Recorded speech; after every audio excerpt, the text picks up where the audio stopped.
Sambo. Bagaimana terhadap ahli ini? Terima kasih Yang Mulia.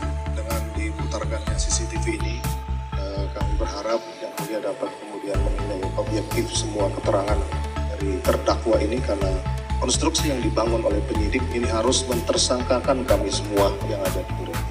Baik. Demikian. Terima kasih. Itu ya, tanggapan saudara. Kesimpulan bahwa kekerasan seksual ini adalah motif. Kalau saya secara pribadi kok sulit ya menangkap adanya peristiwa kekerasan seksual ini. Dari fakta yang tersaji di pengadilan, Bu Putri hanya peristiwa tanggal 7 terjadi kekerasan seksual. Kenapa harus berpindah ke Magelang itu?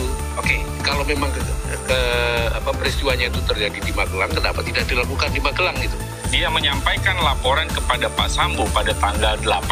Itu pertama. Yang kedua, karena kan memang semua bukti-bukti ini kan hilang karena CCTV-nya rusak dan sebagainya ya. Barangkali ini yang kemudian termanfaatkan oleh pihak-pihak tertentu yang ingin tetap menimbulkan motif itu adalah motif kekerasan seksual gitu. Oke. Apa kata Komnas Perempuan? Teori relasi kuasa merupakan teori yang bisa diandalkan untuk menjelaskan mengapa terjadi kejahatan yang satu ini. Bahwa yang kuat akan menjahati yang lemah. Yang dominan menjahati yang submisif. Yang superior menjahati yang inferior. Nah, kalau kita mau konsekuen memakai teori itu, ya silakan saja kita petakan. Antara mendiang Brigadir Yosua dengan PC. Common sense saja. Kira-kira yang dominan, yang superior, yang kuat, yang powerful, siapa? Yang submisif, yang inferior, yang lemah, yang powerless, siapa?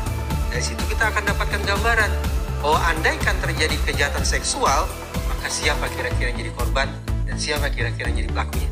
Tapi kalau buat LPSK ya kami tidak ada hubungannya dengan itu. Jadi kami menolak permohonan Bu Putri itu karena kami tidak punya kesempatan untuk mendalami itu. Saya sendiri kurang paham, Mas Budiman, karena pada waktu itu saya belum mendampingi. Tapi poinnya adalah situasi pada saat itu memang situasi yang tidak mudah. Di mana Bu Putri habis terjadi satu peristiwa di tanggal 7.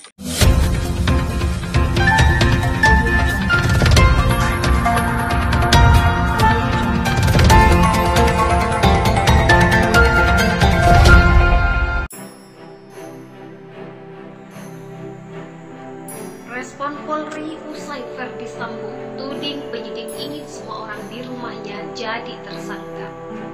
Kepolisian Negeri Republik Indonesia Polri menyatakan penyidik Badan Reserse Kriminal Barreskrim Polri bekerja sesuai dengan fakta hukum dalam menangani kasus pembunuhan berencana Brigadir J atau Nofriansah Yosua Huta Barat.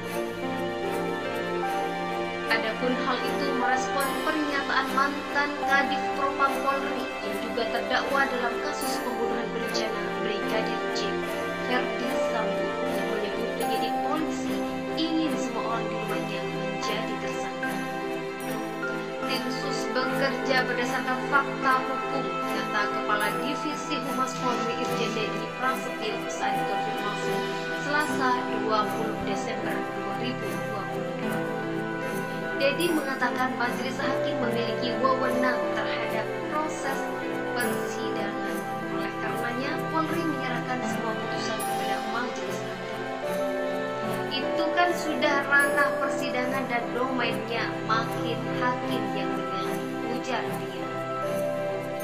Diberitakan sebelumnya, Verdi Sambo menyebut kerja penyidik kepolisian yang terkesan subjektif dalam kasus tersebut. Awalnya Verdi Sambo menanggapi keterangan saksi ahli yang merupakan kriminologi dari Universitas Indonesia UI Muhammad Mustafa. Sebab menurut dia, saksi ahli hanya membaca kronologi peristiwa dari pihak penyidik saja. Mohon maaf dari ahli kriminolog karena sangat disayangkanlah apabila konstruksi yang dibangun oleh penyidik adalah konstruksi yang tidak secara menyeluruh diberikan kepada ahli, ujar Sambo dalam sidang Pengadilan Negeri Jakarta Selatan. Menurut Verdi Sambo, kronologi yang diberikan diberikan oleh penyidik kepolisian membuat pendapat Mustafa tidak komprehensif dan bersifat subjektif. Tak berhenti sampai di situ, Sambo menuding penyidik kepolisian membuat kronologi tersebut agar semua yang berada di rumah dinas Kadif Propam Polri saat pembunuhan terjadi dijadikan tersangka. Di mana penyidik ini menginginkan semua di dalam rumah itu harus jadi tersangka, kata Verdi Sambo. Sebelumnya, Mustafa menyampaikan pendapatnya sebagai kriminolog terkait kasus pembunuhan Brigadir J.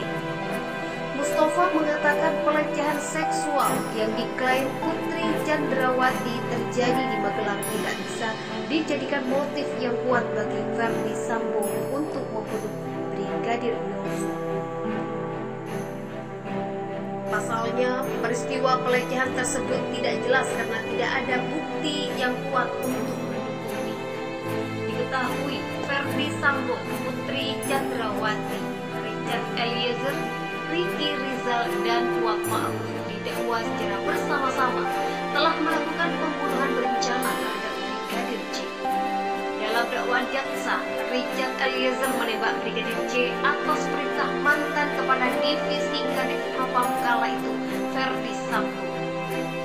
Peristiwa pembunuhan disebut terjadi setelah Putri Chandrawati mengaku dilecehkan Yosua di Magelang. Kemudian Verdi Sambo marah dan merencanakan pembunuhan terhadap Brigadir J yang melibatkan Richard Eliezer, Ricky Rizal, dan Kuat Ma'ruf. Akhirnya, Brigadir J tewas dengan luka tembak di rumah dinas Verdi Sambo di Kompleks Polri, Duren 3, Jakarta Selatan pada 8 Juli 2022. Atas perbuatannya, kelimanya didakwa melanggar pasal 340 KUHP, subsidi pasal 338 KUHP, Jo pasal 55 ayat 1 ke 1 KUHP JO pasal